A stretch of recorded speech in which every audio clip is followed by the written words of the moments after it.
Hello বন্ধুরা, আমি ভালো আছি, তোমরা নিশ্চয়ই সবাই খুব ভালো আছো। প্রথমেই এক ঝলক একটা হলুদ অ্যালমন্ডা গাছ দেখতে পেলে। আর দেখো, এটা একটা আমার লঙ্কা গাছের টব।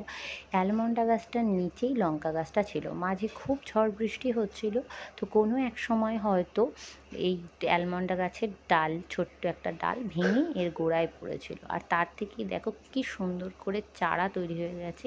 এর কিন্তু সুন্দর শিকড়ও তৈরি হয়ে গেছে। গাছটা আমি খেয়াল করিনি, আজকে দেখলাম, তাই জন্য আস্তে করে আমি তুলে নিচ্ছি, খুব সাবধানে তুলে নিলাম। দেখো কি সুন্দর সাদা শিকড় হয়েছে, তাই ভাবলাম এটাকে একটু অন্য পটে দেওয়া যাক, লঙ্কা গাছের সাথে তো রাখা যাবে না।